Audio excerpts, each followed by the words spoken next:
Thank you so very much. My name is Veronica Douglas-Gavan, and I am here to celebrate with all of you this awesome occasion. We're going to ask that all alders, all public officials, and anyone on the dais, please assemble yourselves behind the processional. No particular order,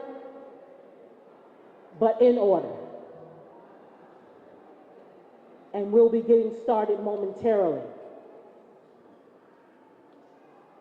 So once we see that all of you are there and lined up behind them, we'll be able to start. Thank you very much.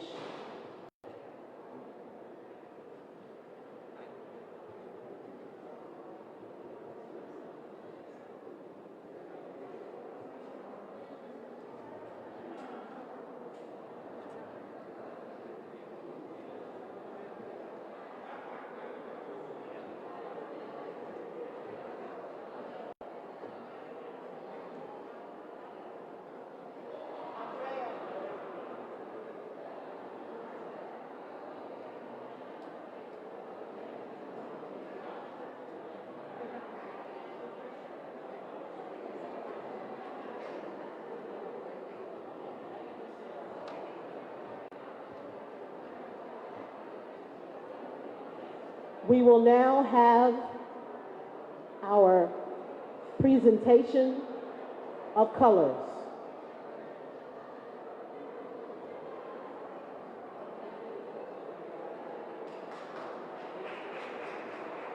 Once again, we will now have our presentation of colors. If everyone could please stand.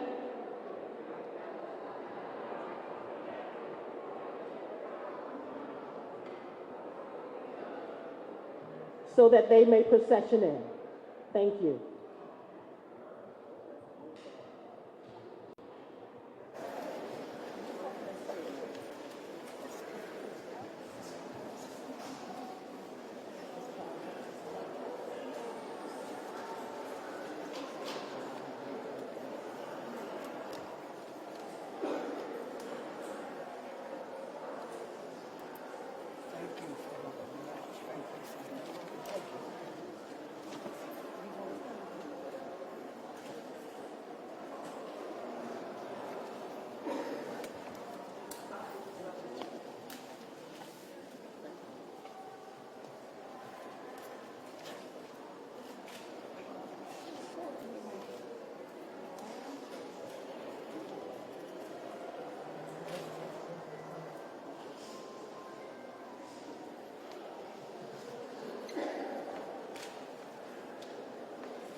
Thank you so very much. A round of applause, please.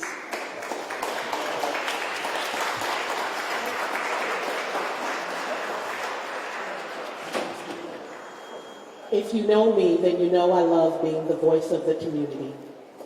And Tonight I have two co-hosts who are voices in a very strong way. And this symbolizes our city. To my left, this woman continues to tell stories to make sure our Latinx community and everyone who reads the papers knows what happens in our community. Please welcome Ms. Norma Rodriguez Reyes from the Voice newspaper as our mistress of ceremonies, as she welcomes all of you. Welcome on this beautiful afternoon. Thank you all for being here with us today, and I hope that you remember this memorable occasion because it's very special to all of us on this great day of the unveiling of the portrait of the 50th mayor of the city of New Haven, Toni Harp.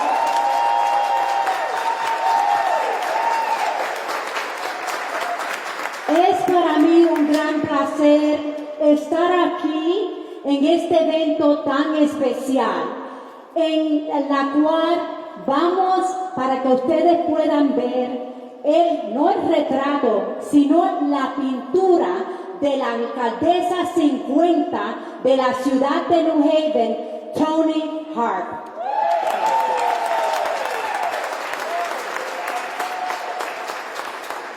And our other MC is doing double duty, as she always does. Ms. Honda Smith is taking photos with the rest of the alder people, and she will be joining us as our co-MC as well. So as soon as we see Honda, we'll make sure that she can give you a special welcome as well. Our alders are processioning in now. Please give them a round of applause for all the work, all the late nights. We appreciate each and every one of you.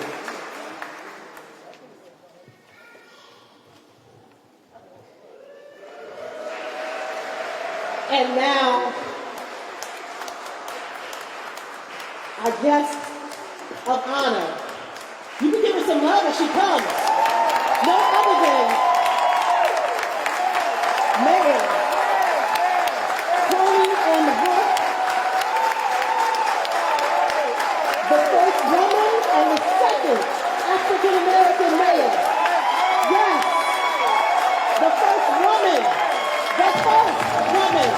and the second African-American in the city of New Haven. We are here to unveil a portrait of this beautiful, remember that song, Toni? This girl's on fire. Yes, give her some love, y'all.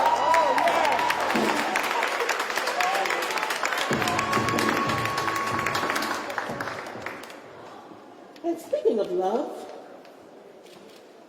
this woman right here works tirelessly, day in and day out. She is joining facts. Somebody said facts. Absolutely. One of our young people. Love you. And she's going to come and give you a special welcome. Good evening or good afternoon to all.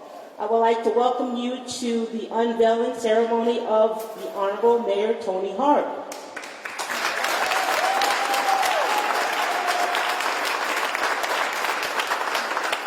I want you guys to sit back, relax, and enjoy this memorable moment. Welcome.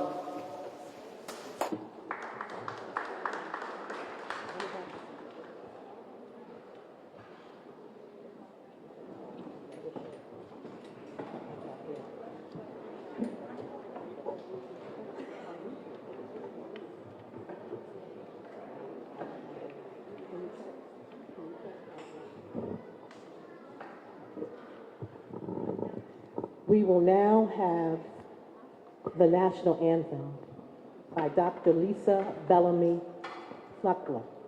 Yes, and you can start to stand. And she is world-renowned for a lot of things, but she wants you to remember and know the work that she does right here in the Elm City. Please give her some love as she comes with the national anthem.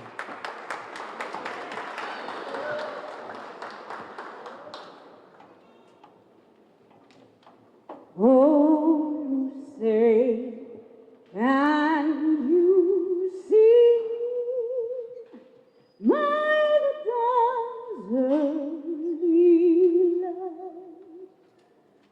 so proudly we hailed at the twilight lamps gleaming, whose broad stripes and bright stars through perilous fight o'er the ramparts we watched were so gallantly streaming, and the rockets red glare now but basking in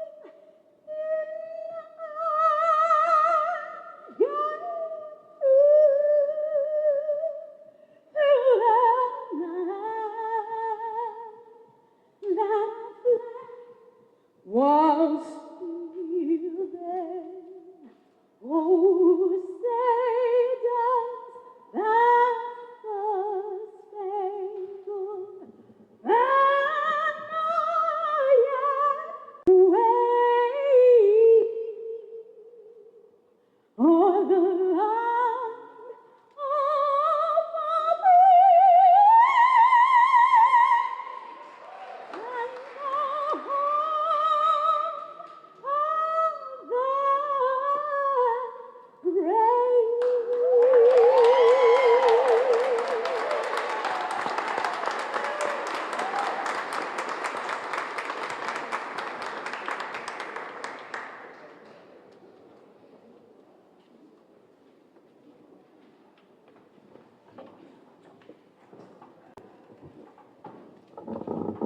Thank you. Can you please give her another round of applause? She's a scholar. She's a wife, a mom, and she can also sing.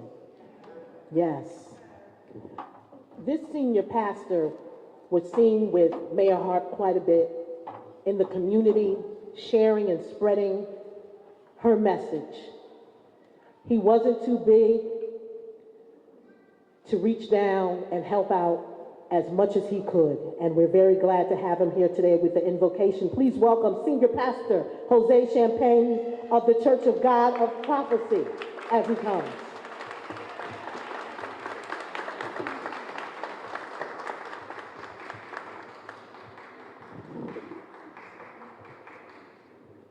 Buenas tardes.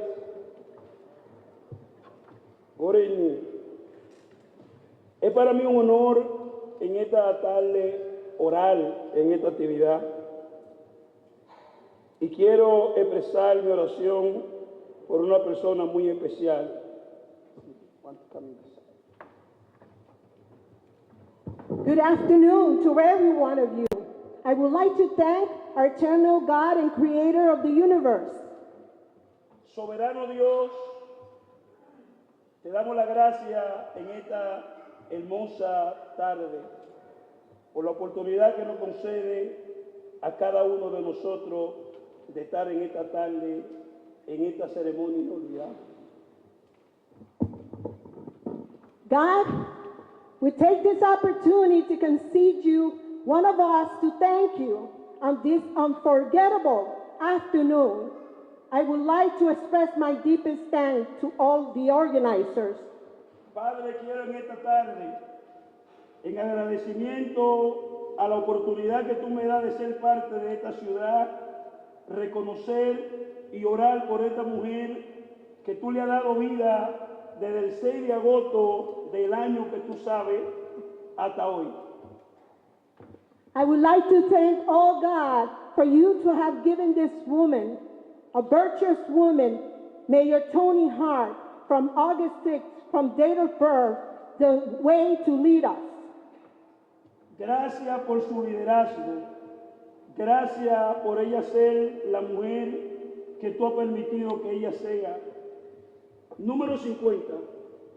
Thank you for letting her be our mayor, to be the 50th mayor, and to lead us. Y no solamente la alcaldesa, la alcalde número 50, sino una mujer emprendedora que abre el espacio a otras mujeres preparadas de la ciudad. Not only the 50 women and a woman that is virtuous, but one that has opened doors to so many women and put it in leadership positions. Que el evento que hoy se hace, develando la foto de ella, quede grabada en la mente y el corazón de cada ciudadano de Unveiling. That when we unveil today that picture portrait, that it stays in everybody's heart and minds of a virtuous woman who served this city very well.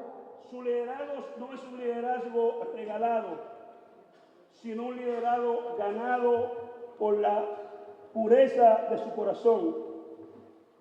This is a leadership that it wasn't given, it was really earned, and it shows the pureness of the way that she lead us, the way she governed. El número 50 simboliza libertad, simboliza Pentecostés y simboliza liberación. Number 50 symbolizes Pentecostés, it symbols freedom, and it symbols liberty.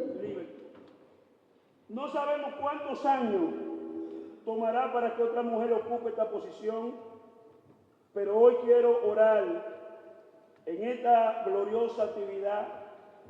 We don't know how many more years for the next women to come, but we want to pray today.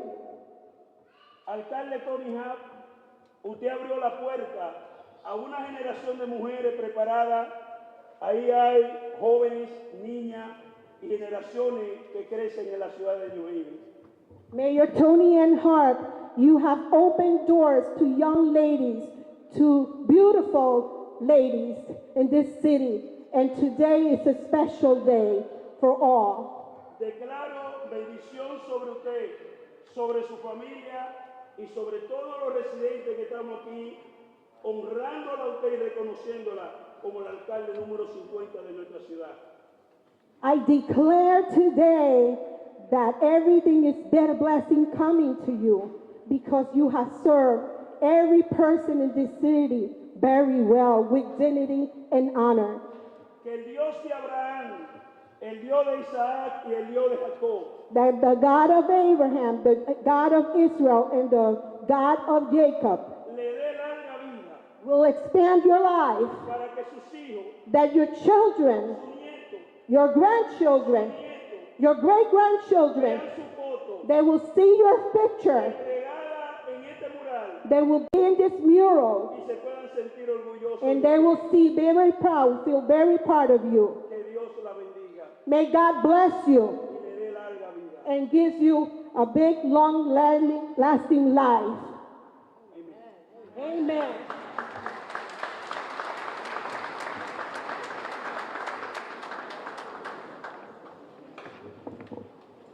I remember being at Pastor Champagne's church with Mayor Harp. We visited a lot of churches together as I was working with her. And I remember not knowing a word he was saying, but I could just feel the spirit. There's just something about it. Give him some love. He's a powerful preacher, and he is a powerful leader in our community. And speaking of leaders in our community, and speaking of freedom, we're here. We're here in City Hall. What's today? March 17th, 2022?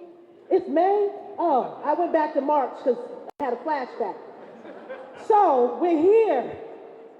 And we have to thank our mayor, our very own mayor, Justin Elliker, for helping us be here together, side by side. Please give him some love as he comes and gives us a special welcome.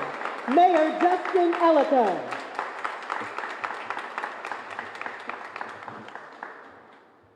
Thank you. It's good to be together, huh? Yeah. It's good to be together. Good evening, everyone. I'm so grateful to be here with so many people I admire. And where did Miss Bellamy, who sang the national anthem? There she is, on the right-hand side. You nailed it. Yes, she did. Especially that high note. So the city engineer is standing up there. And we all, when you hit that high note, I think our eyes kind of lit up a little bit. The city engineer's eyes lit up for a different reason. He's thinking, am I going to have to replace the windows in this place?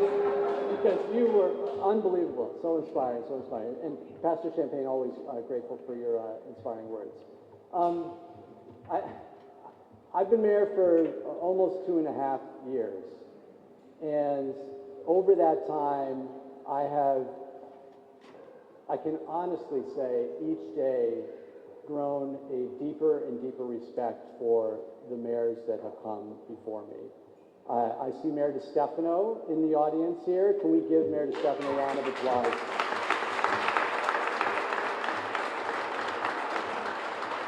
I keep hearing from people, Mayor, whenever I run into Mayor DeStefano, he seems so happy. He seems happier. He seems more relaxed. I'm surprised he didn't show up with a Hawaiian shirt on. He's living the dream right now. It's good to see you, Mayor. And of course, Mayor Harp. And there's a lot of things that I have realized because, frankly, being on the outside, you see only a narrow view of what goes on in this building and the challenges that people face. And if I may humbly say so, only mayors can understand what mayors are going through. And the challenges that we face are ones that at times I've sought out their guidance and support to help through. I've learned that this job is not easy, that you can't make everyone happy, even though we all try, and we all try, and we all try. In fact, sometimes you don't make anyone happy. Aldous know what I'm talking about too, right? That you're only as good as your team. You're only as good as your team. And Mayor Harp, a lot of your team members are here, both team members that stayed on, but team members that were with you that have left City Hall. And those individuals have been in the trenches working hard on behalf of the New Haven residents, and we're grateful for the team members who have made Mayor Harp's administration a success. And so we're grateful for those team members today. And I've also learned, thank you. As we know, in New Haven, there's a lot of noise, there's a lot of things going on around us. And the most important thing is to stay focused and stay dedicated to what you believe is the most important task. And I am so grateful to have learned from people before me, and especially Mayor Harp, about the importance that you value of economic, social, and racial justice. And I have experienced the impact of Mayor Harp in countless events throughout the city because, let's be real, that a lot of these things take years and years and years to accomplish. And whether that is the work that Mayor Harp did creating Youth Connect, that invested in our most struggling youth, whether it's the work that she continues to do on the Shack, whether it is the Canal Dock Boathouse, whether it is the William Lanson statue, whether it is the creation of the DNA for the Entrepreneur program that helps individuals that are looking to start a new business and start on a new path in New Haven, in particular Black and brown businesses. Mayor Harp always, in everything that she did, focused on that goal of seeking social, economic, and racial justice. And I hope that you believe that I am working to carry on your legacy with all those things that you have done in the past. And I wanted to point out two things in particular that I think are some of the largest legacies that Mayor Harp leaves behind. And one of them we all know. One of them comes up a lot. One of them is the Q House. We were just in the Q House this past Friday, a few days ago. We had our staff retreat there. And every time I go into the Q House, including on Friday, the place is hopping with young people. There were people playing basketball outside. There were people coming in and out. We were on the first floor, and the floor above us, it sounded like an elephant in the room because they were doing some sort of dance lesson or something like that. Every time I go into the Q House, it reinforces that you were successful in the purpose that you sought out, to have a place for our young people and our seniors and everyone in our community to go to where they felt at home, where they had guidance, where they had mentors, where you could ensure that they had a pathway forward. So thank you, Mayor Harp, for everything you did to create that Q House, and I think you deserve a round of applause.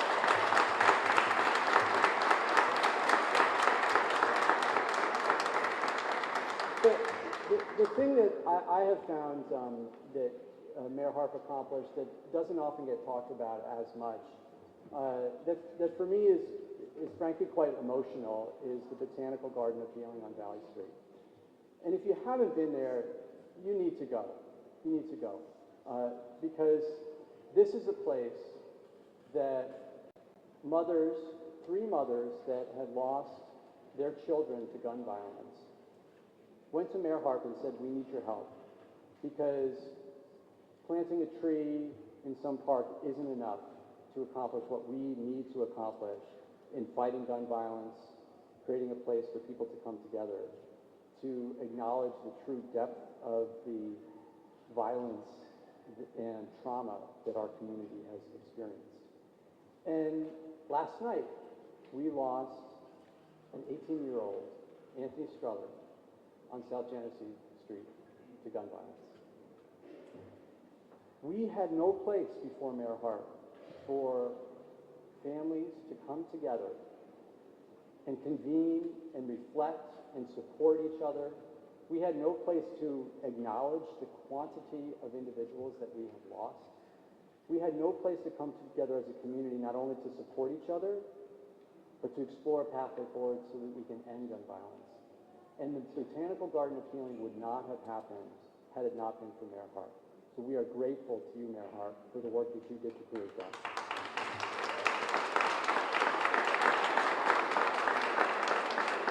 Now, I have not seen this up on the wall yet. I know everyone's really excited to look at the picture. I'm also excited to see the size of the frame, because I'm curious to know whether it will be like almost every other frame on the wall in size prior to Mayor DeStefano, or if it will be slightly larger in size than Mayor DeStefano's. We will see shortly when it goes up on the wall. But either way, people will come into this building, and we all know the things that they will reflect upon when they see your picture. When they see your picture and think about how long it took us to get to this point and how much more work we have to do to accomplish the goal that we all share, that you inspired every day of your administration of racial, social, and economic justice.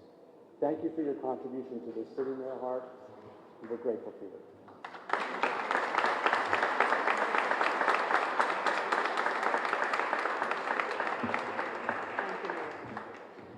Thank you, Mayor. Thank you very much for those kind words. Just want to remind everyone that we're going to have to speed up the program a little bit more. That means that all the other speakers need to be a lot more shorter, because at 6 o'clock there is a convention for the 90. Oh, for everyone. So we all have to be out of here by 6 o'clock because of the convention. Oh, well, yeah, they have to be out. So I'm going to ask them as quickly as possible. We'll go right on with the program. Now we have someone who, just imagine, okay, what kind of a heart a mayor has in order to create an endowment, okay, for the youth and the elderly. And for that, we have Ginsburg to be able to talk to us about that. Ladies and gentlemen, William Ginsburg, President and Chief Executive Officer of the Community Foundation of Greater New Haven.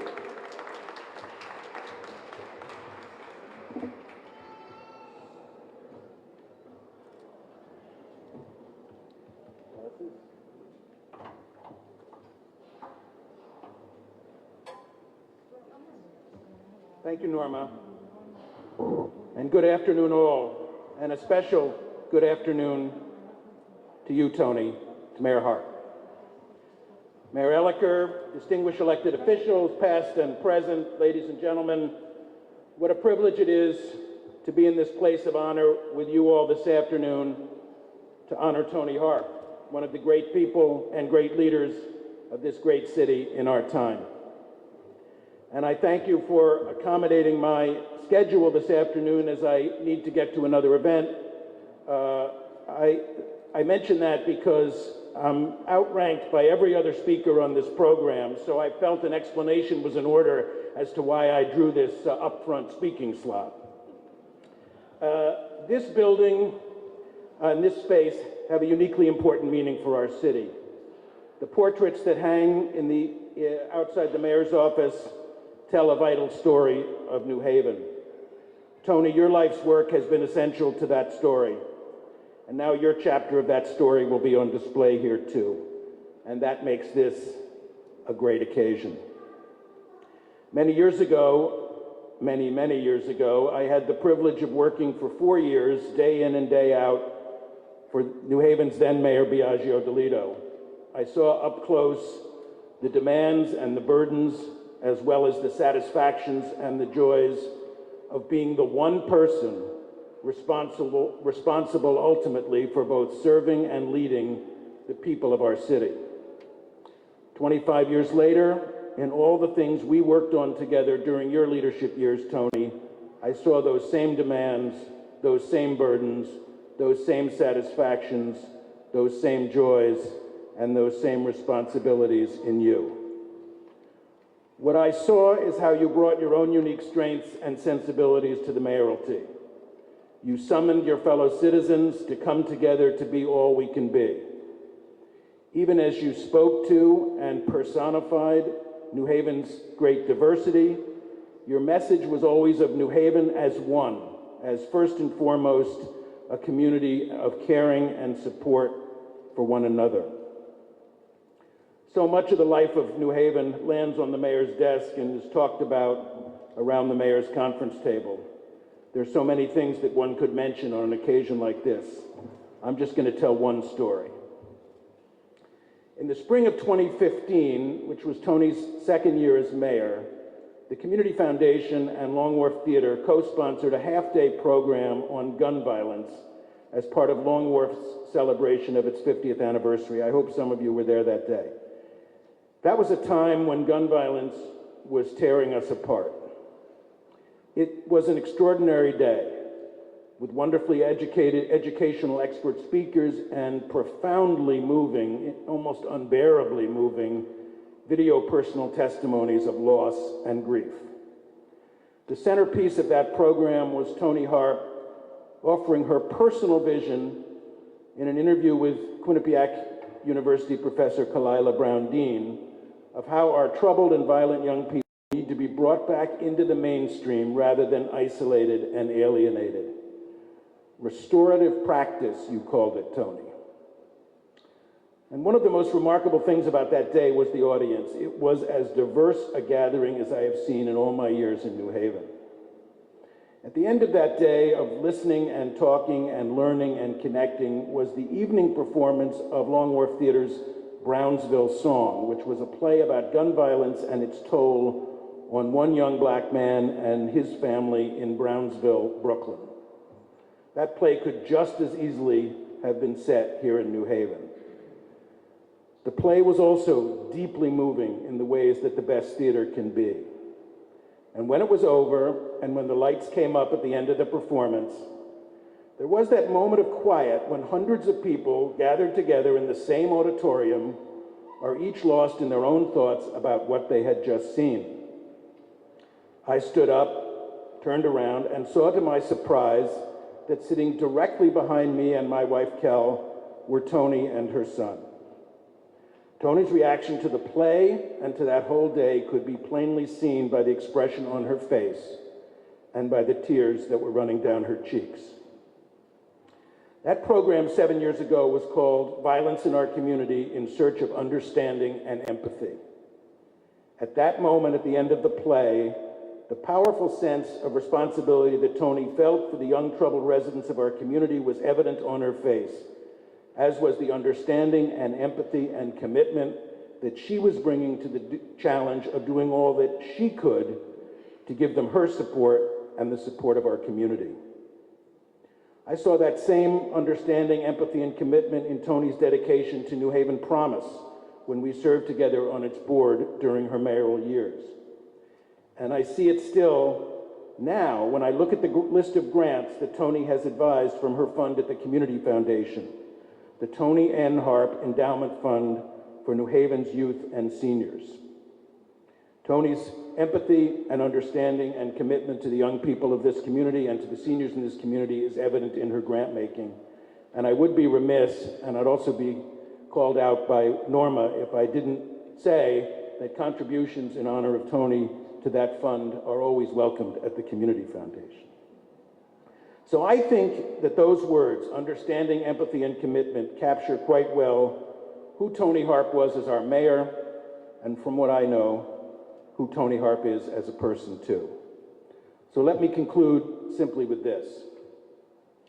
When the history of our city in our time is written, it will record Toni Harp as one of the greatest of New Haveners, a great leader and a great person, totally devoted to the people of her community. Thank you, Toni, for all you've done for all of us. Thank you.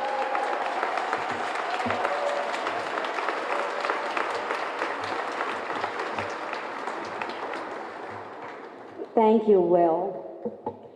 With that, donate to the Toni N. Harp Foundation Fund for Youth and Services online, or you can make a check to the Community Foundation for Greater New Haven. Okay? Now we have a musical selection, What Will It Take, written and produced by William and Lisa Fluker.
What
Toni showed us. We need each other to have each other's back. We need others to survive.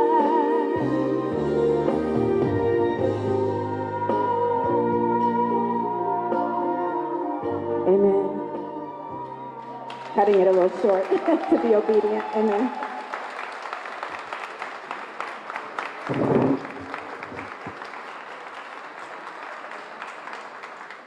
What will it take?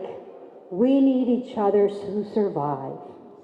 And now, ladies and gentlemen, we have some remarks from State Senator Martin N. Looney, President Pro Tem of the Connecticut State Senate. Marty?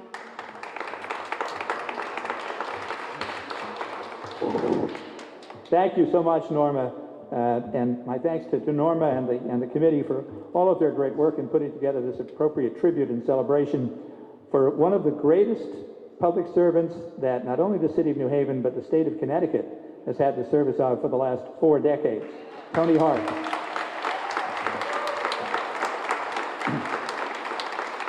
We all know Toni began her public service in New Haven being elected to the Board of Alders from the 2nd Ward in 1987, was elected twice more after that, and then in 1992 was elected to the state senate from the 10th district. She won a 3-way primary that year, defeating 2 male candidates to become the state senator, and then was there for 21 years thereafter. She is the first woman from New Haven to be elected to the state senate. Toni Harp has been a pathfinder and a trailblazer in so many ways, both in the state legislature and then, of course, later as mayor. During her first decade in the Senate, she chaired the Human Services and the Public Health Committees and was a great witness for the need for state programs and services to those who look to the government for help. Then, after 10 years in the Senate in 2003, she took on the burden of being the Senate chair of the Appropriations Committee. At the beginning of her tenure, she partnered with the legendary Representative Bill Dyson from New Haven, who was the House chair at the time. And toward the latter part of her career, she partnered with the great Toni Walker of New Haven, who is here today and was the House chair during Toni's last time in the Senate. Most of those years, and I became majority leader at the same time she became approach chair, and we struggled because we were dealing with Republican governors for a long period of time until the election of a Democratic governor when Governor Malloy came into office in 2011. But Toni is responsible for many things. I'm sure Toni Walker will mention one of them as well. But passing the Raise the Age bill was one of her signature achievements, raising the age of juvenile court jurisdiction in the state from 16 to 18. That was something that the 2 Tonys worked so hard on, recognizing the need that many young people acting out of immaturity wind up labeled with lifetime adult criminal records. So, but Toni has been a blessing in all of our lives in so many ways. And then in 2013 was elected mayor of the city of New Haven, the 50th mayor, the first woman, again, just as she was in the state senate, was a pathfinder, a trailblazer, and a pioneer, and an example to so many. So for 32 years, Toni's service was really unparalleled. Apart from that, of course, she had another life as well, a family life, and her late husband, Wendell, also was an extraordinary contributor and a creative force in this community. Their achievements, our family achievements, are commemorated at the Q House in a section there that is dedicated to all of their good works. And she and Wendell produced 3 wonderful children, 1 lawyer, 2 physicians, obviously continuing a devotion to scholarship and to achievement that began with their parents. So again, Toni is one of 3 of the last 6 mayors of New Haven who came to New Haven to attend Yale, having come from elsewhere, and then fell in love with the city, established roots here, and decided to stay. The same was true of Mayor Frank Logue in the 70s, and our current mayor, Mayor Elliker. So it is a great blessing in so many ways that people like Toni have come here, found a home here, contributed so much, and made New Haven a much, much better city, and Connecticut a much, much better state than it ever would have been without them. Thank you very much.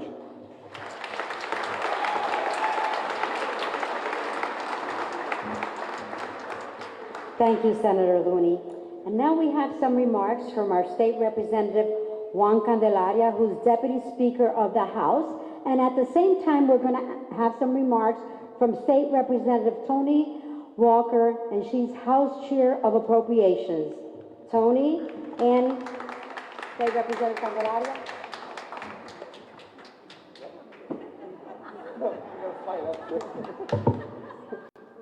Good evening, everybody. Good evening. I want to say to Toni Harp, it has been an honor and a privilege to serve with you. And I say that because those are the two words that she taught me more than anything else. The fact that you are allowing me to serve you. And that's what she was all about. So I thought over and over again about what was I going to say to you. I'm going to say thank you, first of all, for letting me stand on your shoulders. Thank you for giving me the strength to do what you were doing all along. She taught me how to have confidence and poise in confrontation. You don't understand what it's like to be in a room, no offense everybody, with all white men and two little black women controlling that meeting. And she did it with dignity, she did it with pride, she did it with data and conviction. And that is the woman who we honor.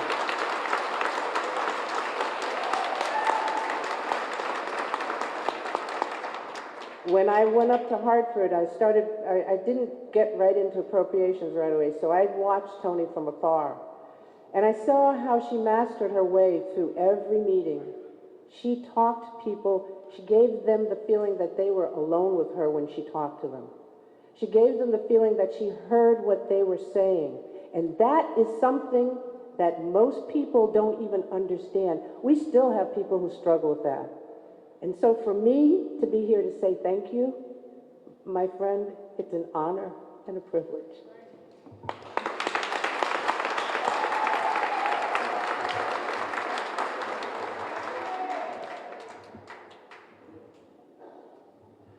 It is a beautiful day today. Yes, it is. Thank God for this day. Amen. Thank God for Mayor Harp.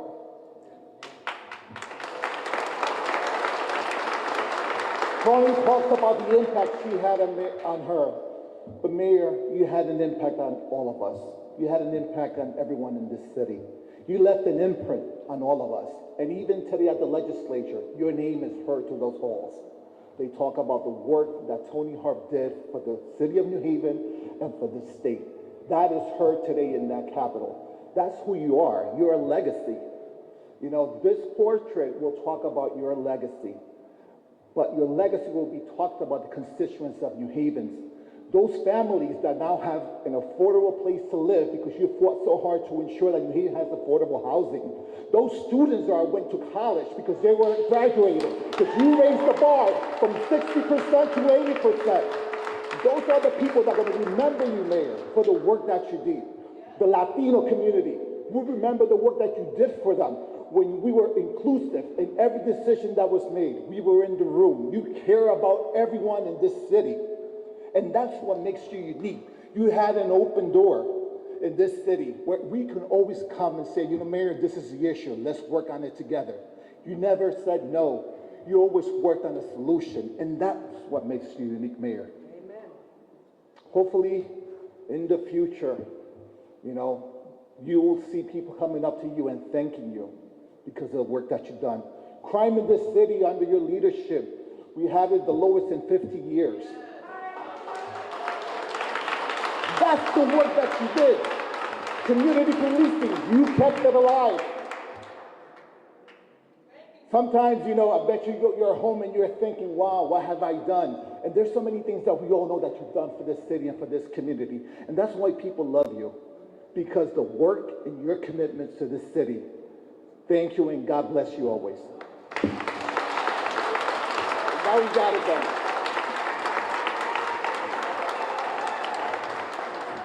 Thank you, both of you, so much for those inspirational words. Now we have a musical selection. This is the moment, Teddy Brown.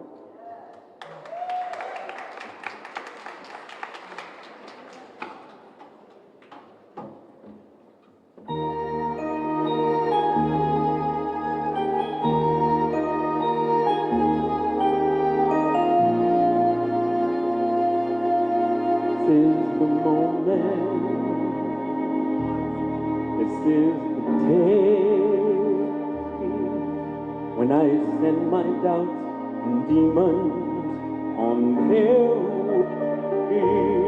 Every endeavor I made ever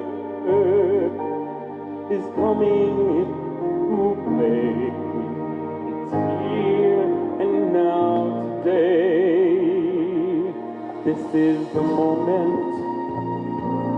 This is the time when the momentum and the moment are in rhyme.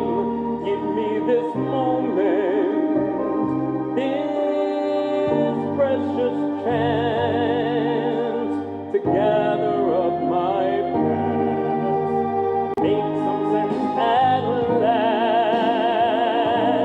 This is the moment when all I've done, all of my dreaming, scheming and screaming become one. This is the day. See it sparkle and shine when all I've lived for becomes mine. For all these years I've faced the world alone, and now the time has come to prove to them I've made it on my own. This is the moment, my final test. Destiny given, I never even second best.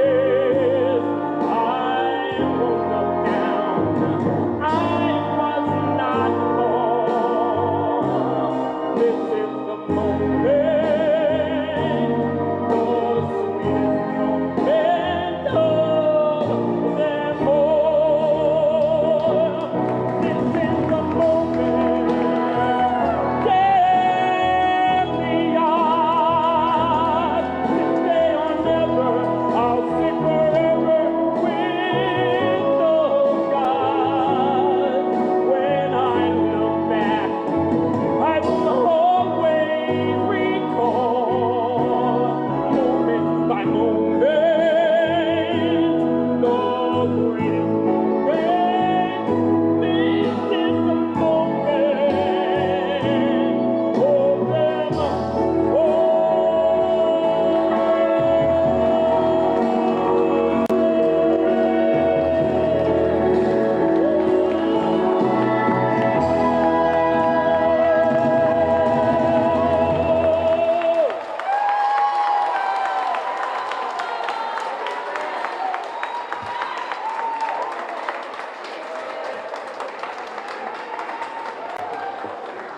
Oh my God.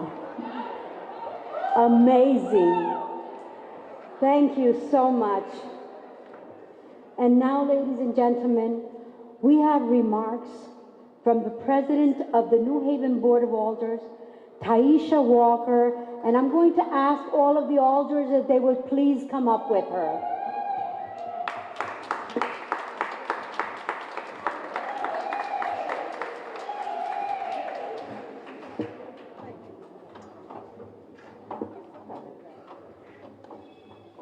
Good afternoon or good evening. I know we were on like this time frame, so I'm gonna ask for forgiveness in advance because this is not something that I could personally rush. I'm gonna speak from my heart and speak about the things that I think is important. So if it take a little bit more time, that's okay. What could I say about Mayor Harp? On behalf of the entire Board of Alders, we respect you. Today is important. We've been through so much together, right? And see, this is why it's important to me. I know we say she was the first woman mayor. She was the first Black woman mayor. And I just need to make that clear because that's important to me. She paved the way for someone like me to be able to do what I do. And the work that you've done all your life, your legacy didn't start when you became mayor. It started way before that. And the work that you've done, everybody will feel that impact for a very long time. I don't want to sit here and rattle off all the great things you've done because we know what that is. I want to talk about something that a lot of people don't know. You had a way of bringing all types of groups together that weren't all the time in the same place, but bringing us together and having a real conversation with respect. And I appreciate that. It was many times where I didn't know whether I could be the president of the board of alders. You know, you hear a lot of chatter outside of things that we can't do as Black women, and then we get in there and we prove them wrong every time. But it was because of your leadership and your strength that I was able to hold my group together and to do the things that we thought was necessary. And I hope you know that the things that you always fought for, racial, economic, and social justice, we're going to continue fighting for those things because those things are ingrained in us. See, you understood the assignment. You knew that absent economic stability for all people, we couldn't live in a city that we all would like to live in. You understood that. And that's something to carry on, we're going to do. You wasn't just a mayor to me, you became a friend and then family. And you know I'm a promise keeper, right? So anything I say I'm going to do, I'm definitely going to do. I wanted to learn how to be very, soft and mellow from you. I didn't get there. I didn't get there because it wasn't enough time. I'm still a little rough around the edges. But it's very important to know you was a powerhouse. You was a quiet storm. We need that. We needed you at the very moment you became mayor. And we want you to know we appreciate every moment that you was mayor. We appreciate it. And I personally love you, and I know you know that. I've proven it every step of the way. We've been through so much together, and it's not over because your legacy is going to continue to grow throughout all of us. We got some work to do, and we got some hard work to do. And the only way to do that is if we all do it together. So I would like, because this room is a little bit quiet and I'm not really used to that, I would like everybody to please stand to your feet and give her the honor that she not only deserved, but she earned.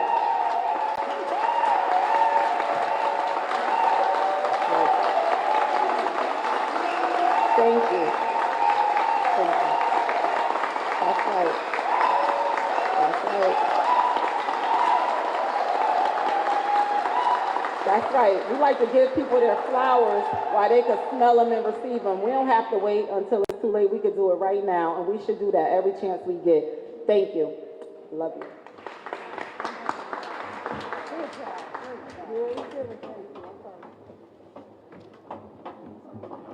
Thank you for the entire New Haven Board of Alders for all the work that they do on our behalf. Thank you so much.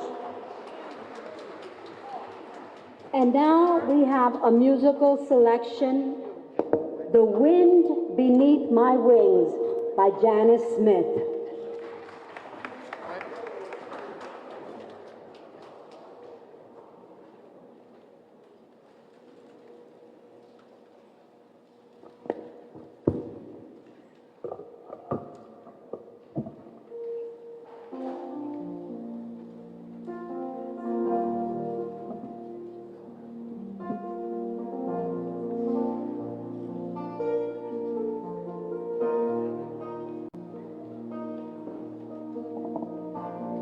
Must have been cold there in my shadow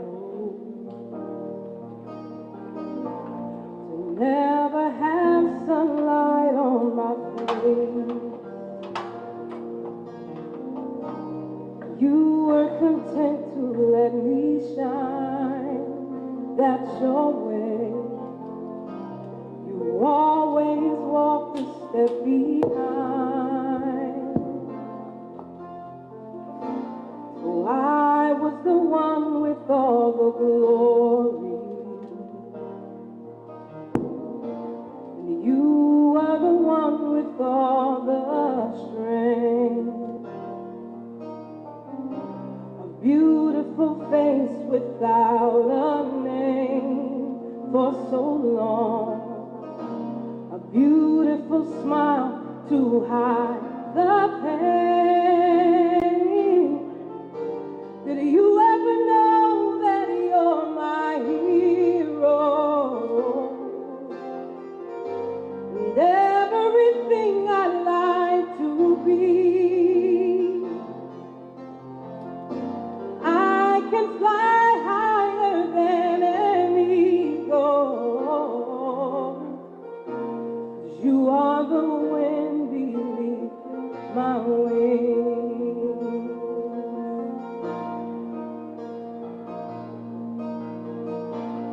Might have appeared to go unnoticed, but I have it all right here in my heart. I want you to know I know the truth, that I would be nothing without you. Oh, did you ever know that you're my hero? And everything I like to be. Oh, and I can fly higher than an eagle. 'Cause you are the wind beneath my wings. Did you ever know that you're my hero? You're everything that I wish I could be. Oh, and I can fly higher than an eagle. You are the wind beneath my wings. Oh, you are the wind beneath my wings.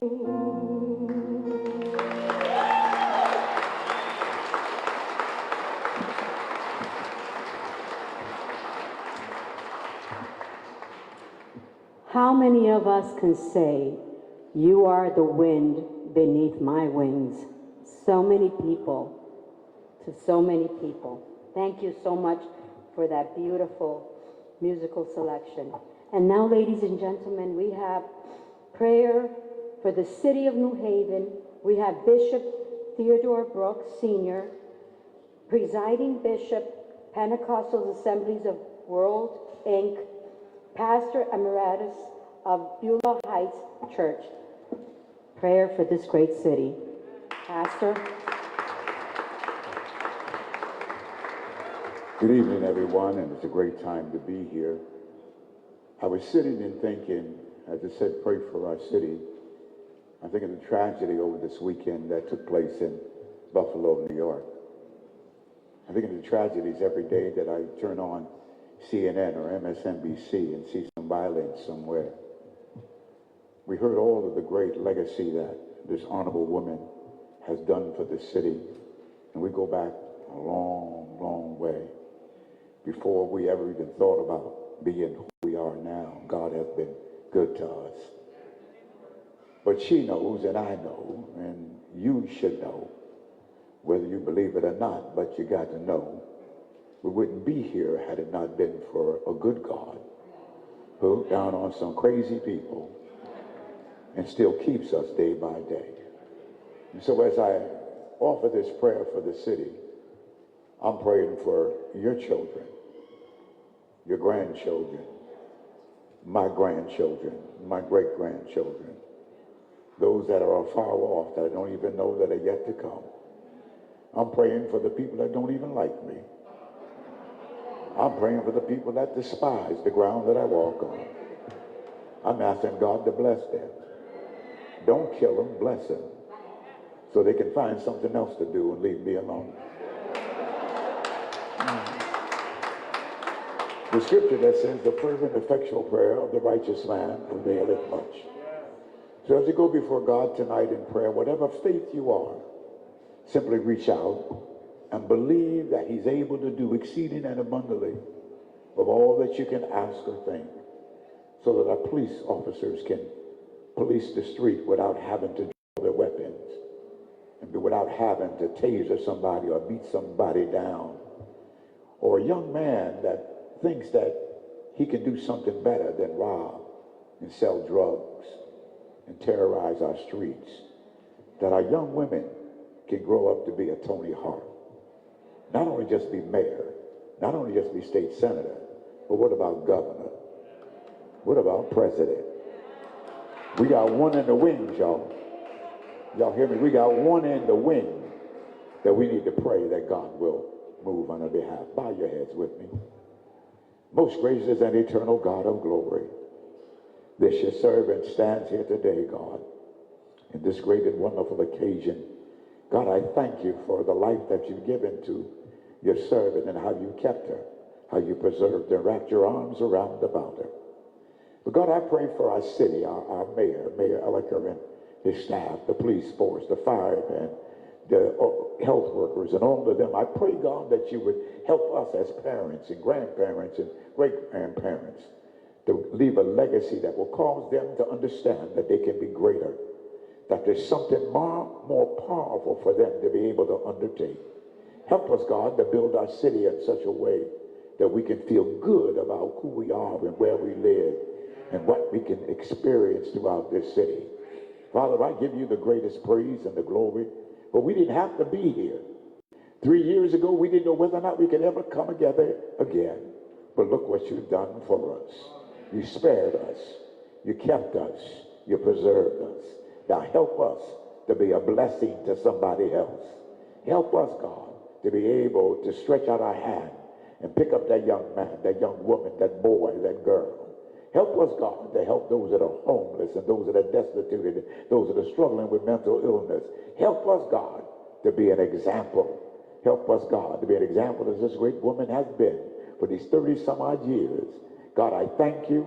I give you the greatest praise, and I give you all of the glory and all of the honor and all of the praise.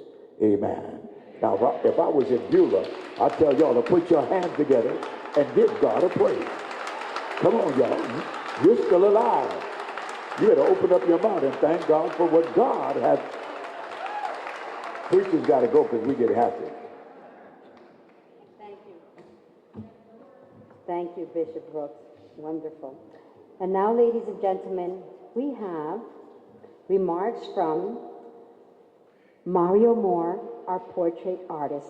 Mario Moore was born in 1987, lives and works in Detroit, Michigan. Moore received a Bachelor of Fine Arts in Illustration from the College for Creative Studies and a Master's in Fine Arts in Painting from Yale School of Arts. Ladies and gentlemen, our portrait artist, Michael Moore.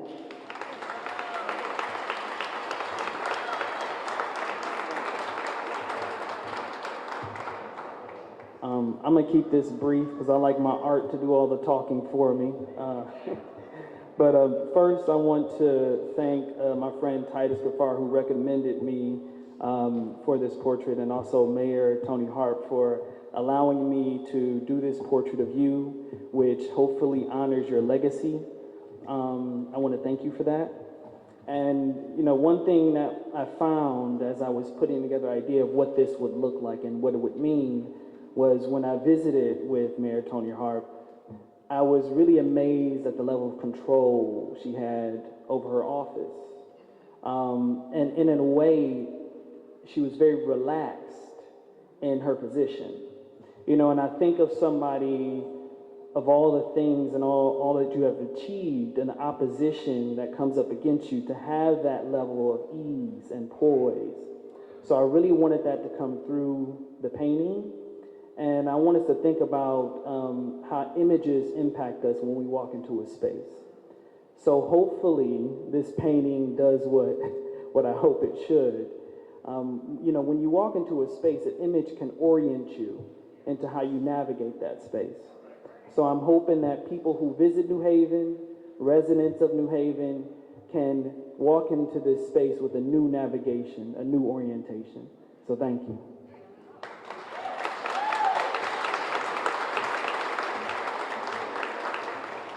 Thank you, Mario. Thank you very much. Now, ladies and gentlemen, we have a gentleman that is no stranger to New Haven. One thing that I love and respected about Mayor John DeStefano is that when he believed in something, nothing stopped him, absolutely nothing. It is because Mayor John DeStefano that we today have the city ID cards that helped a lot of our immigrants out, and this became a city known of open arms for all the least fortunate, that many of us should be giving thanks to God every day that we are not in that position. Ladies and gentlemen, John DeStefano.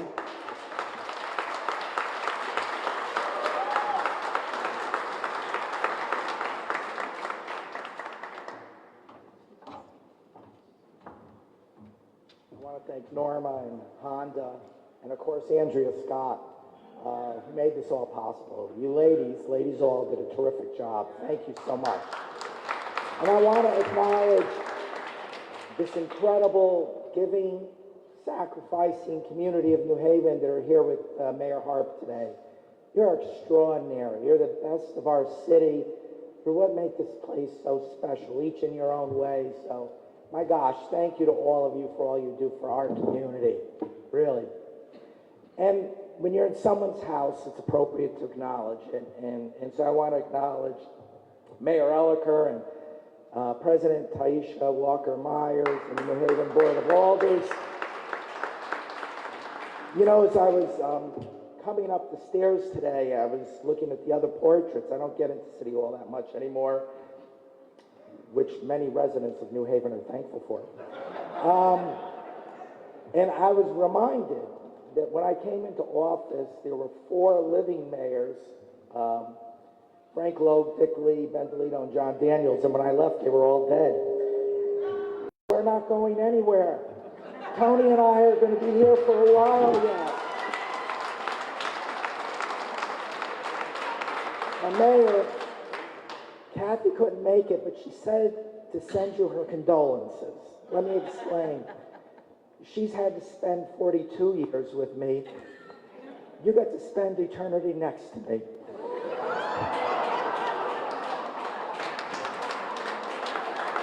Well, that might make you think a little bit. I also have to tell you something else. I wore my suit from the... It's like my communion suit. This is my portrait suit. It still fits. I am very excited. I want to just say briefly something that I think Toni represented as well as anyone I ever met, which was the joy of public service. You know, people will say any of these jobs, not just mayor, alder, legislator, that they're tough. I mean, people expect you to do things that you really can't do or that are illegal.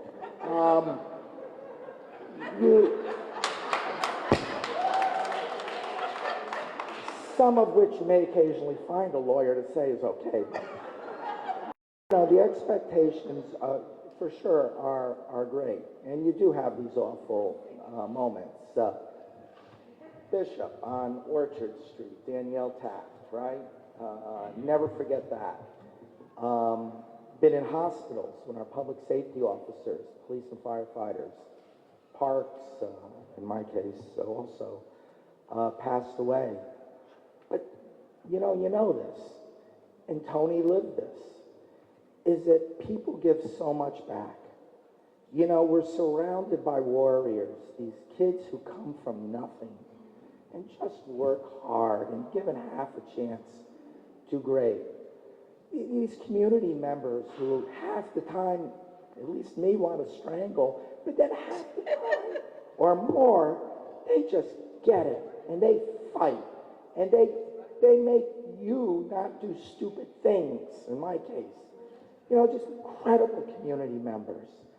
And then you meet other legislators, some, small number of real jerks, but, most, I mean, I always thought New Haven, there was something about the place with its elected officials that was extraordinary. You heard some of them today, and you think of Dyson, you think of Johnny Martinez, you think of these people that came before, and they just fought. And they laid foundations, they laid roads for other people to travel. And that's what you did. All your years of public service. You expressed yourself in joy and positivity. Toni Harp is the 50th mayor of New Haven. There are two portraits of our first mayor, Roger Sherman. We're not a perfect place, and we never will be. When Roger Sherman got elected in 1784, 284 people voted in New Haven out of a population of some 10,000. Because what did you have to be to vote? You had to be white, you had to be a male, you had to belong to the Congregational Church, and you had to own property. And we're not there where we need to be yet. But as much as anything, this connection to each other over time reminds us, because of the struggles of those who came before us, because of the struggles of those who are present as a gift with us today, those that are yet to be born are going to travel some wonderful roads, because the foundation's built by people like you, Mayor Harp, who made things better and made things stronger. Congratulations. Looking forward to seeing the artwork, man. If it's bigger than my portrait, I already told Toni I have a problem with that. And just so you all know, after you're all gone, and it's late at night, and no one else is in the building, Toni and I and the others of us, we're going to be talking about you. God bless you all. Congratulations, Mayor.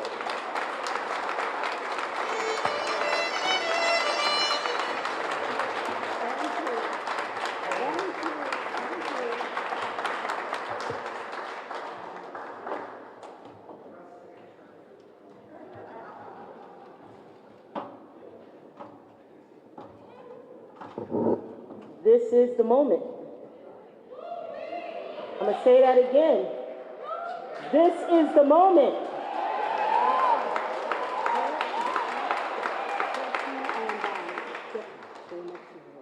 I want to say that one more time because this place should be roaring. You should be on your feet. This is the moment.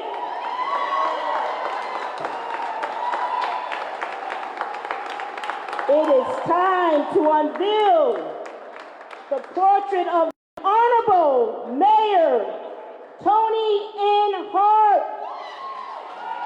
I'm going to say that one more time. I don't think you guys really get this. I don't think you really get this. So let me take my time. And I just want to say that, I'm really not a talker, but I feel something here today. And I want you to feel what I feel. This is the moment that we unveil the portrait of the 50th mayor, Honorable Toni N. Harp.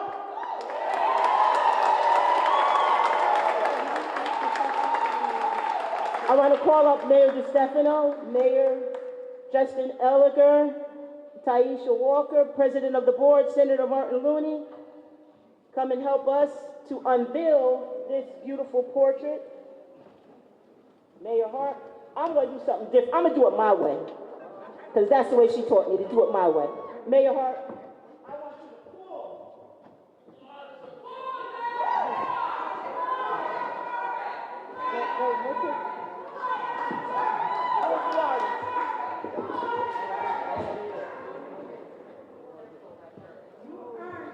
On the count of three, go ahead. 1, 2, 3, unveil!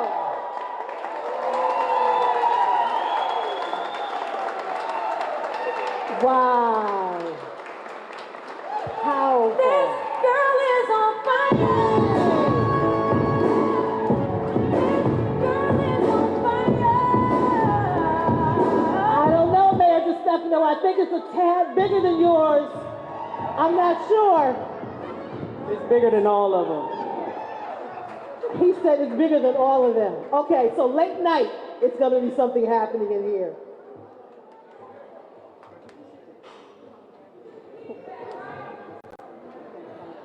Yes.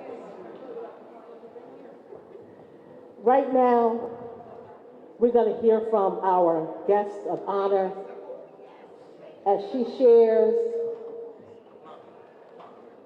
and just reminds us of the greatness that she is and the virtuous woman that Pastor Campaign talked about. Please welcome our guest of honor, the Honorable Toni M. Harp. Yes, give her some love as she comes. Yes,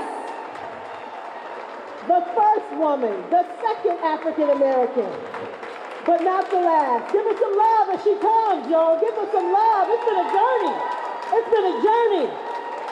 Yes, so glad to see you. Good evening, everyone. I always say that it is an honor and a privilege to speak before so many people. It may be the last time that I do, but it is so wonderful to see all of you today. I want to thank Mayor Elliker for letting us do this like this. I don't know if it's ever been done this way before, but thank you. And I want to thank your staff for helping us as well. I want to thank the Board of Alders. And yes, Alder Taisha Walker Myers is my sister. And anything that happens in this city cannot happen without the People's Branch, the Board of Alders. Let's give them a round of applause. And I want to thank Mayor John DeStefano. And I understand what Kathy means. And yes, we will be next to each other for the next 150 years, we hope. I want to thank Senator Martin Looney. You know, for 21 years, I sat next to him in the state Senate. And oftentimes there were things that were happening that I was not happy about. And so I'd always give him an elbow. Somehow he managed just to still be standing. So thank you very much, Marty. It was great to be your partner in crime. I want to thank Toni Walker for speaking as well, because yes, we raised the age of juvenile jurisdiction. You know, we were the only state in the United States of America that thought that 16, 17-year-olds were adults for the criminal justice system. And when we changed that, we made our city safer. So, you know, oftentimes people want to make our young people consider them to be adults, but if anyone has raised children, you know that a 16 and a 17-year-old are not adults. You know, as a matter of fact, you know, sometimes when they're 20, 21, 22, they're still not adults, but that's another story. I don't know if Nancy DiNardo is here, but if she is, I just want to thank her for coming and for supporting me throughout the years. I want to thank Dr. Reginald Mayo for being here today. Come on, stand up, Reggie.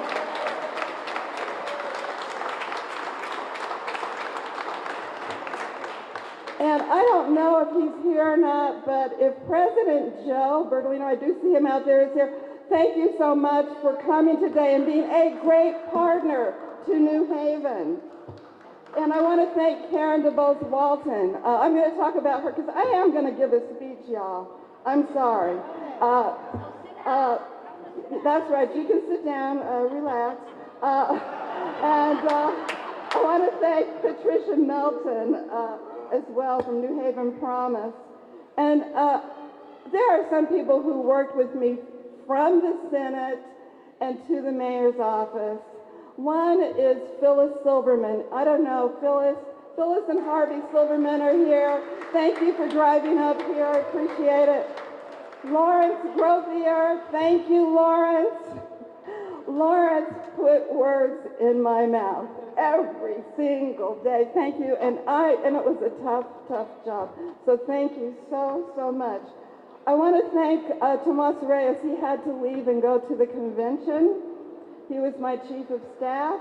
And I want everyone who worked in my administration to please stand. Let's give them a round of applause.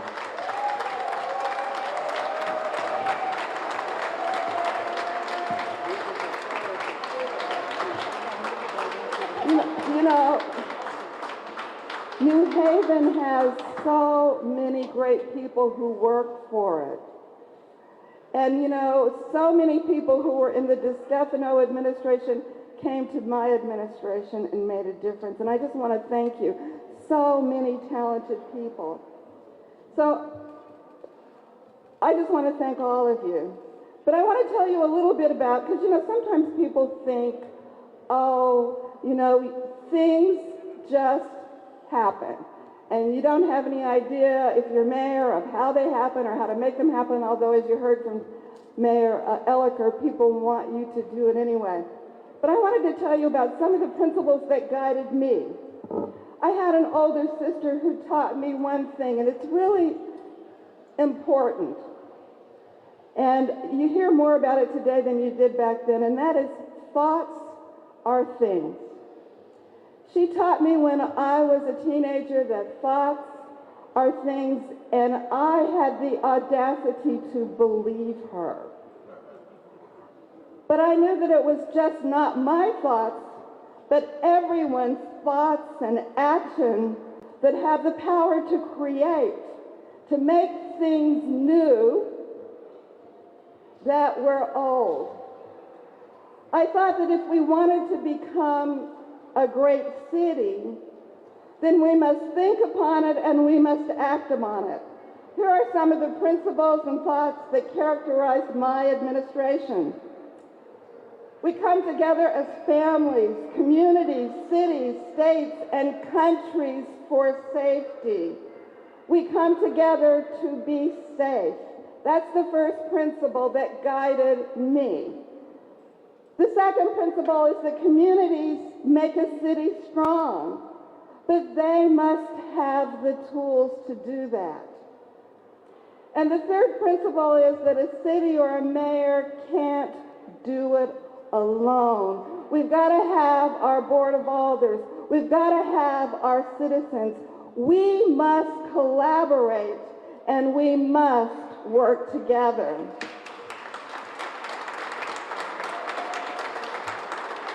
I believe these principles that guided me are as true today as they were when I was mayor. So let's think about safety. I was introduced to the idea of defensible space while in graduate school here. For me, it morphed into the idea that people keep their neighborhoods and communities safe if they have the tools. Shortly thereafter, while on the Board of Alders, I learned about community-based policing, and the ideas collided. I was convinced that community-based policing could make our neighborhoods safer, but nobody believed me back then until John Daniels added me to his platform committee, and Doug Ray, the chair, said that he would look at the literature to see if there was anything to this whole idea of community policing. I thought to myself at that time, here we go again.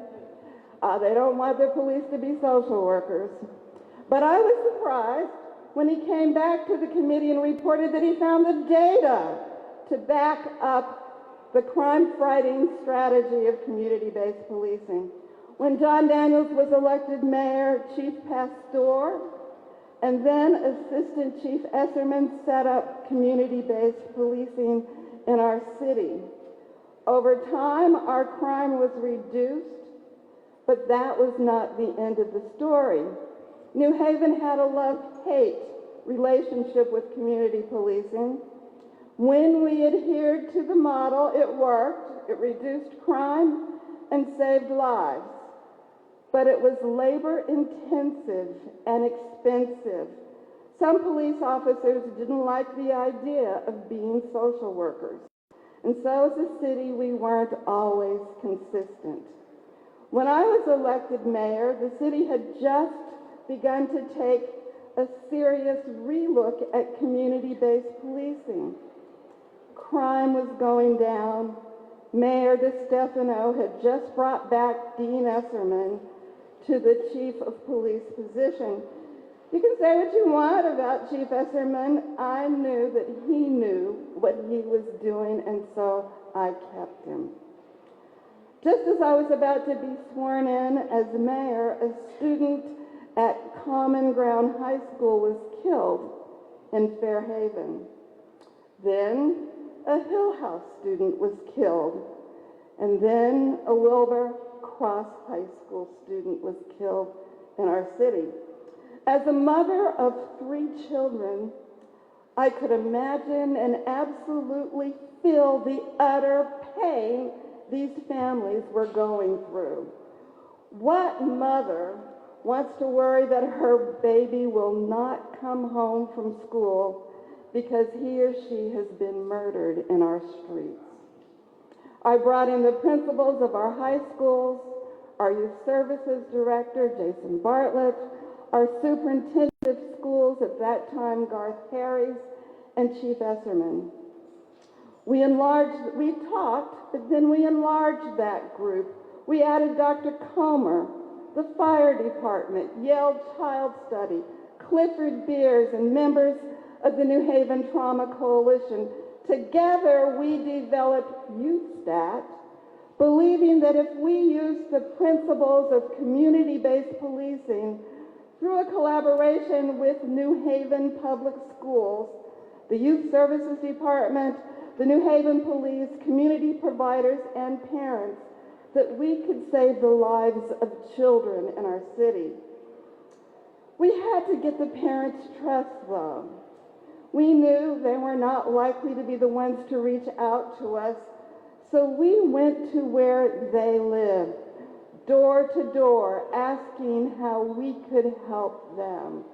We worked with parents to do everything we could to keep kids safe.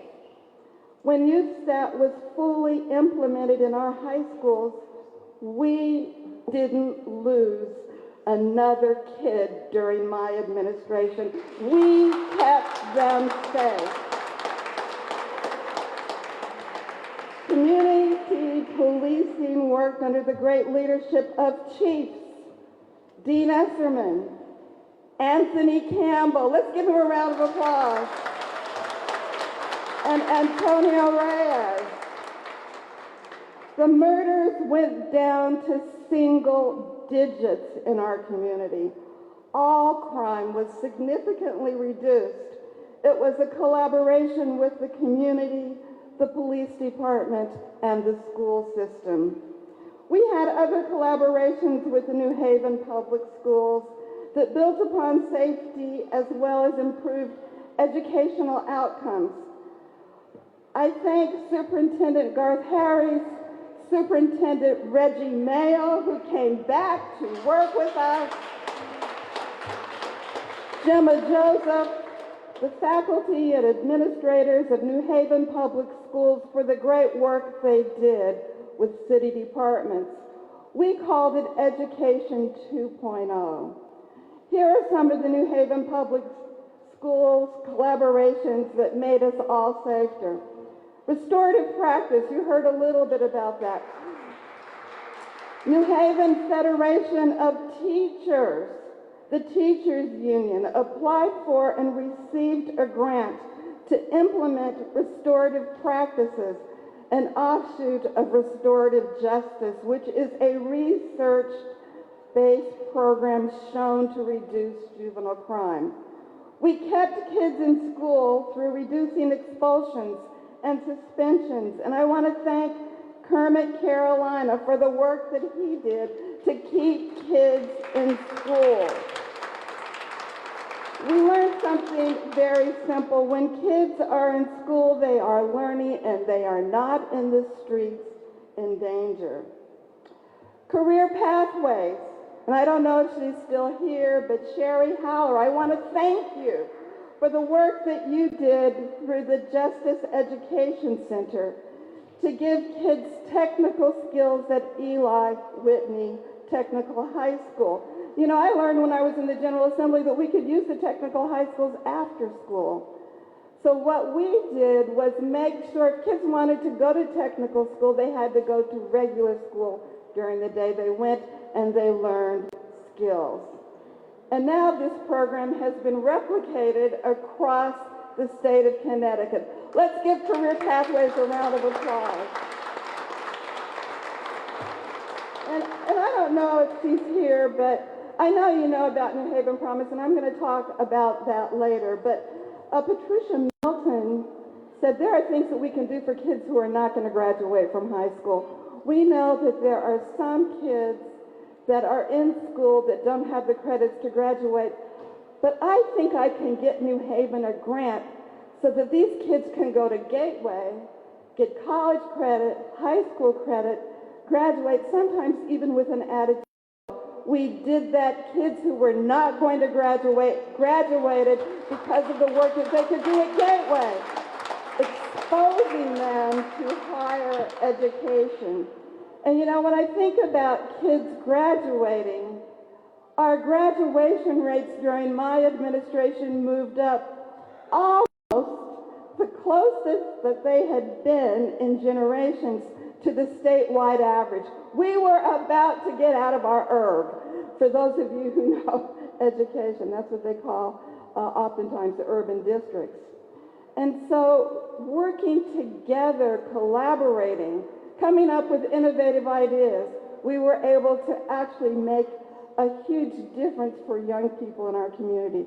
But community empowerment is another principle. As an alder, I realized how important community engagement is.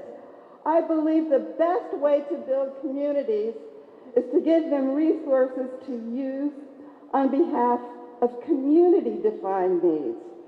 Of course, the city never had much extra money for community building, but I thought it was necessary to find some resources to do just that. So I recommended in my first budget and every budget throughout my administration, and I went to the Board of Auditors, and I got to tell you, they are tough on money. They do not want to spend an extra dime.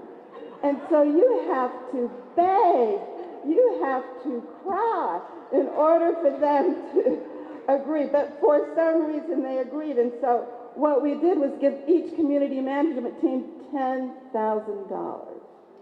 That's not a lot of money. But let me tell you something. Some of these communities were able to match those dollars so that it grew from 10 to 30 to 40. Some of them got grants from the city because they were eligible, but others of them went out into the community and said, the city gave us 10, can you match this? Can you help us? Because these are some things that we want to do in our community. And that program was transformative. Other ways my administration helped communities was to improve their relationship with police officers on neighborhood beats. Each officer was equipped with a city-issued cell phone and body cameras. And you know, one of the things, and this was Chief Esserman, Chief Campbell, they wanted to make sure that our police force were trained. They knew that they're human beings just like we are, and that it's easy for them to be escalated if they're in a tense environment. So they basically spent hours upon hours of training to assure that our police department understood how to de-escalate situations so that they weren't escalated, so that they didn't do things that you see happen in so many other cities across our nation. Our police officers had cell phones, and they gave their phone numbers, their city-issued cell phone numbers, to people in the community. So people felt like they had someone they knew that they could call. And when something happened, and I heard stories in the Hill neighborhood, someone had committed a crime, and they knew that they were going to jail, and so they said, let my community management team leader take me to jail. So they actually went to the police themselves because that was the relationship, knowing that they had done wrong, and they knew those people would treat them right. So I want to say that my administration also helped communities through expanding ShotSpotter, and thankfully I understand that Mayor Elicker has expanded it throughout our city. But let me tell you why it's important. Whenever a shot is fired in the city of New Haven, there is a system that picks up that shot, identifies exactly where it is, and notifies the police on that beat to go there. Now, what happened during my administration was that there was a police officer who went to a shooting right behind St. Raphael's Hospital and got there before anyone even knew that there was a problem. It was because he was there, could get AMR there, could get our fire department there, that person is alive today. That's the kind of difference that ShotSpotter makes. So we talked about safety, we talked about community building. Collaborations is the other principle because nobody does it alone. We all do it together. And when I think about this collaboration, I think about digital surgeons. Do you ever go, this was a long time ago, do you ever ride it? When I was going up to Harp, I'd ride and there was this big sign that said digital surgeons. And I used to think to myself, what is that? Well, I learned Matt Emerson and the late Andy Wolf brought the folks who run digital surgeons into my office and said, we want to build a co-working space where the old bus barn is. Now, we had just received the gift of the old bus barn, and I know Mayor John DeStefano knows about those state gifts. Some of them you couldn't give back if you wanted to because they didn't want them, and we didn't want them either, I'm sure. You could name a number of those. But when I think about that collaboration, it was the collaboration between digital surgeons, our economic development department, and the state of Connecticut. And it developed a state-of-the-art co-working space, I think one of the best in the entire state. When I think about New Hallville neighborhood, when I first ran for mayor, I went door to door. It was one of the most depressed neighborhoods in the city. My administration's first major grant was to develop a community cohesion opportunity for the New Hallville community. There were several collaborations that were the result of neighbors coming together to rebuild that community.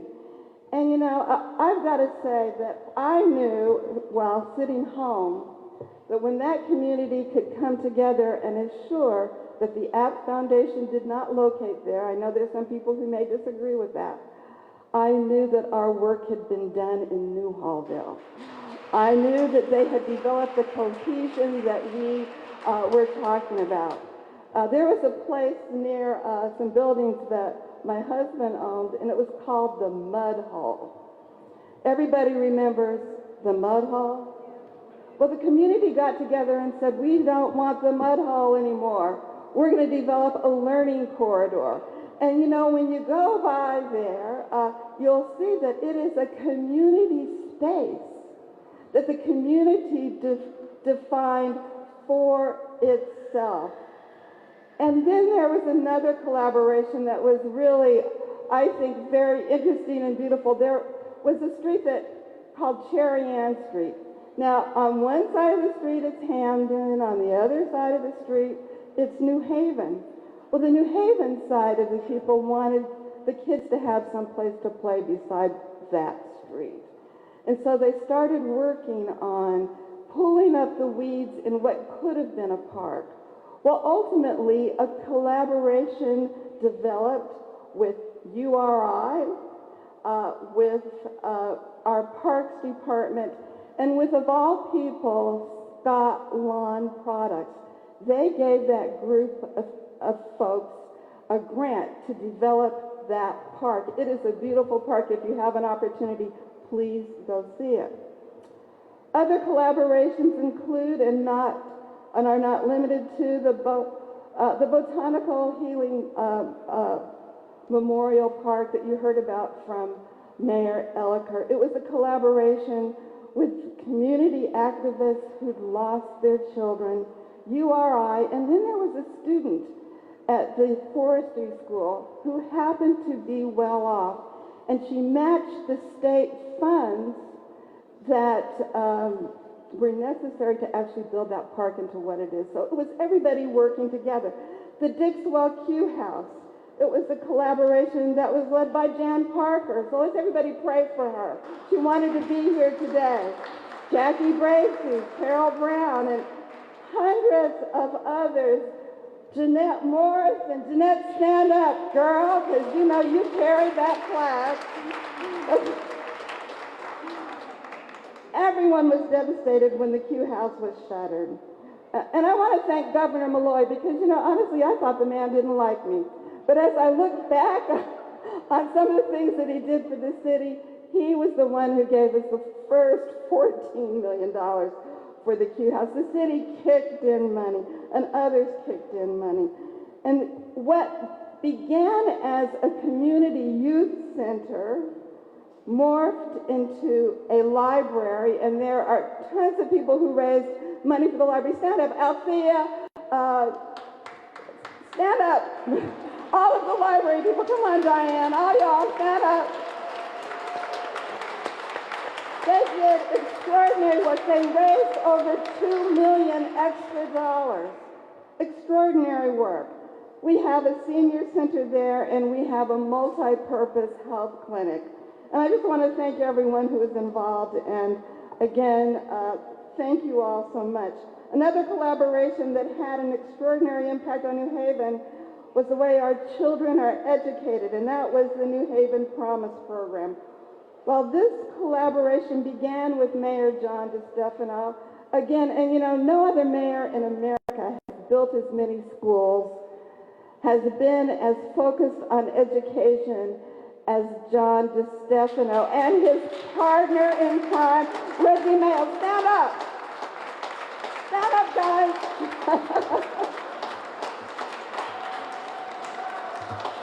and I've got to say, they were able to work with Rick Levin. The first time that there was such a positive collaboration with Yale University.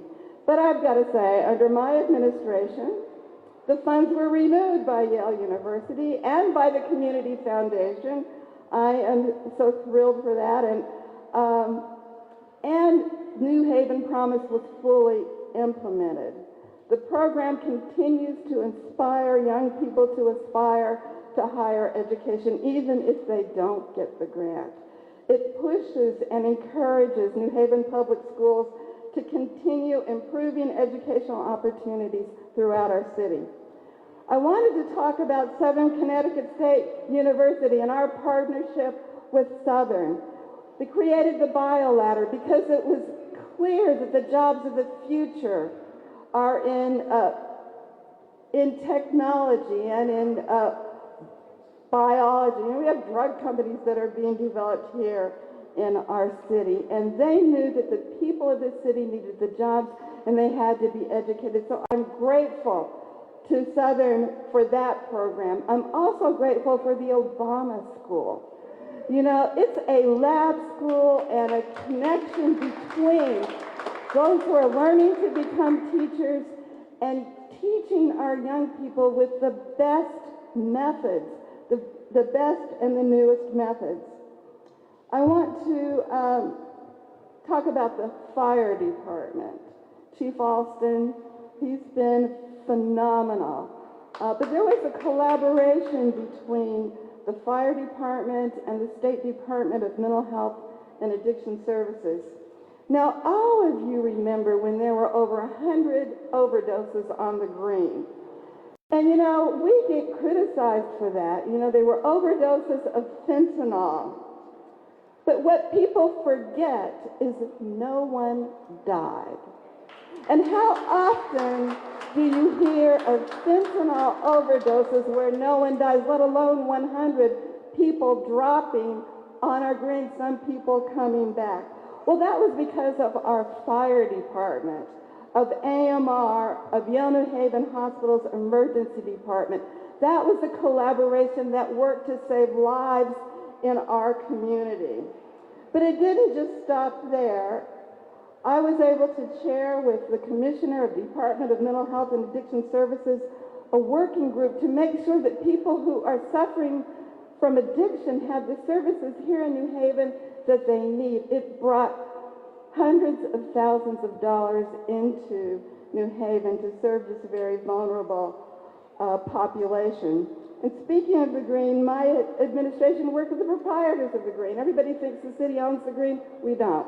It's proprietors. But we were able to get the state to agree to, I don't know if they've done it all yet, but at least they've done at least around $2 million into upgrading our Green. And that helps us have cheaper festivals. Now, we didn't do just big things. Sometimes we did things that actually helped to build communities. And so I want to thank Jackie James and Kathy Graves for the work that they did in developing and implementing the Small Business Academy. You know, it is tough to be a small business anywhere. But if you don't have the skills to do that, it's almost impossible. So thank you, Jackie. Thank you, Kathy Graves, for continuing Jackie's vision. I really do appreciate it. And the people who've gone through that, and I think over 100 companies have gone through that, really appreciate your vision. So thank you so very much. Domestic violence. When the number of homicides were reduced to single digits in our city, the number remaining stood out. So if you look at 7 homicides, and there were years when we had that few homicides, and when you consider we were averaging around 20, that's significant. Over 1/3 of those homicides were a result of domestic violence. So I tasked Chief Anthony Campbell to work on this problem. And he worked with Julie Johnson, a former leader in our police department, to bring services to our city. And I want to thank you, Chief Campbell and Captain Johnson, for what you've done for families in this community, for giving them access to domestic violence services.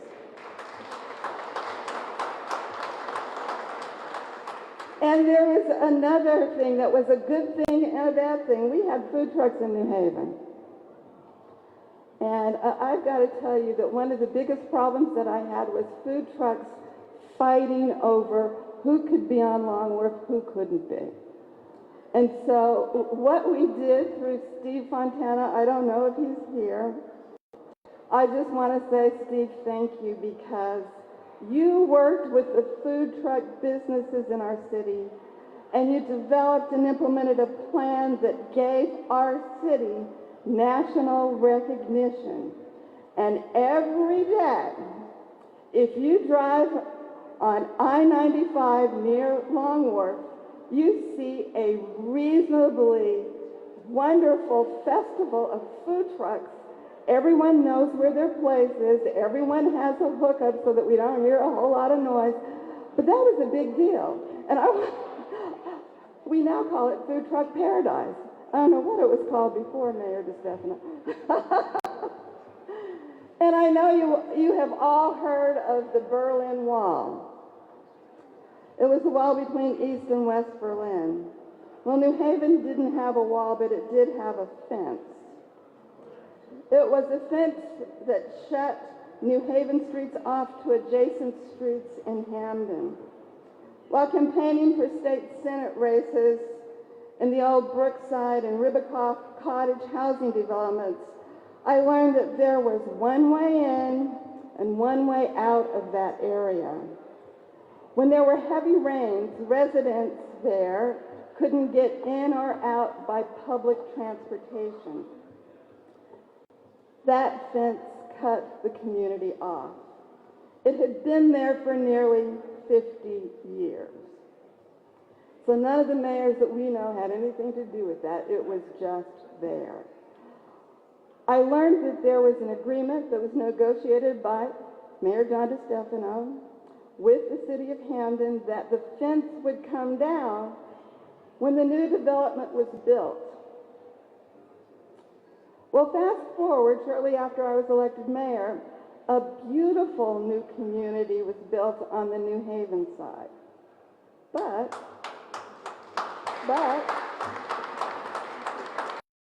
Hamden residents didn't want the fence to come down. Karen DeBose Walton called me and explained the problem. And I told her that New Haven will abide by the agreement, that it was time to take the fence down. That decision was one of the most important decisions of my mayoralty. I still can't forget an elderly resident of Ribicoff that I met while going door to door who told me she thought she was going to die because the brook had overflowed and she couldn't get out to get her medication. It was beyond time for that fence to come down.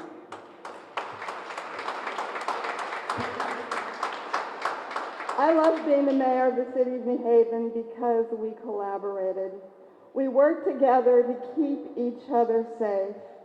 We worked together to build stronger communities and educate our children so they will be prepared for the world that they will inhabit.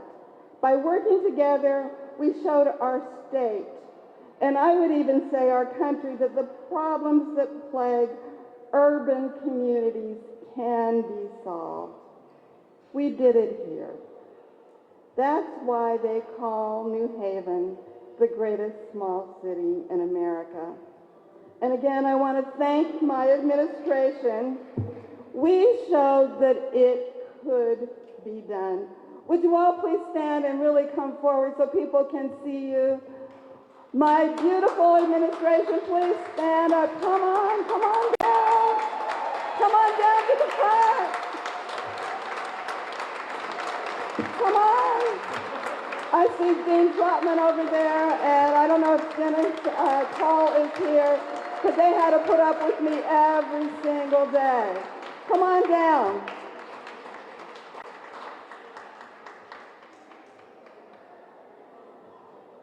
Turn around so people can see you.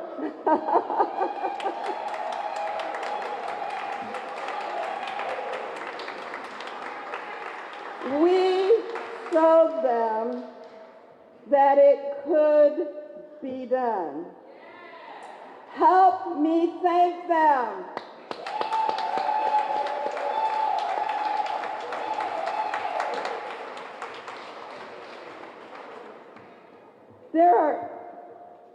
There are other things that we could talk about, but I want to thank all of our partners. And I want to thank those who put this event together. And of course, it was a beautiful event, and it absolutely moved my heart. Please help me thank the chairs of this event, the Honorable John DeStefano, Norma Rodriguez, and the Honorable Honda Smith. Would the entire committee please stand and come forward? Come on. I want to thank again Mayor Elliker and the Elliker administration for their help. And let us stand and thank this outstanding artist, Mario Moy. Okay. So can the committee please come down? Diane Brown, William Carbone, Elsie Chapman, William Cortrina, who did the program, isn't it beautiful? Pansy Croft, Veronica Douglas, Mercedes Felix, Keisha Harp. I should have known that, she's my daughter-in-law. Corrine Holmes, Emma Jones, Patricia Lawler, John Lopez, Yvonne Manning-Jones, Michael Moran, Alexis Perkins, James Perinelli, Nuke Rankins, Maritza Rosa, Andrea Scott, Carolyn Scott, Barbara Segaloff, Nina Silver, Alex Simonetti, Jeanette Sykes, Harriet Welfare, and Maya Welfare. Are you guys all down here? Come on down so people can see you. And I want to especially thank, wasn't it really nice to come into the Still Band, and I want to thank Fusco Management. And as I said before, the Elliker administration, we couldn't do it without them. I want to thank the Board of Alders again. Thank you, Taisha. And I want to just thank and let you know how grateful I am to my husband, the late Wendell C. Harp, and our 3 accomplished children, Doctors Dodgina and Jamil Harp, and Matthew, we call him Matthew, but his name is Wendell Matthew Harp, Esquire, his brilliant wife, Keisha Blake Harp, and my grandchildren, some of you who've heard, one's going to be an opera singer in the back, Zoe Jeffrey, and Wendell Blake Harp. And I want to thank the great people of the city of New Haven for giving me the honor to serve you as your 50th mayor. Thank you so much. It's been an honor.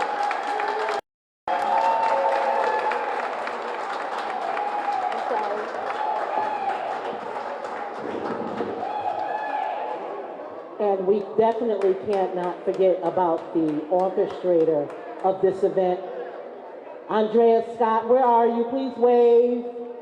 Please wave. She's probably somewhere working hard. Yes. If you could please give us a few more minutes, we promise we'll be wrapping up. We have an awesome soloist coming now. Her name is Angelica Durrell, and she's the founder and CEO of Entempo. Please give her some love as she comes. After that, we will have the benediction. So we don't leave before the benediction. You know that. Thank you so much.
Mic check, okay. We're going to have now, I wanted to thank again our DJ Jay Chambers, one of my partners in crime. Give him some love as he comes as well. Thank you so much for all you've done.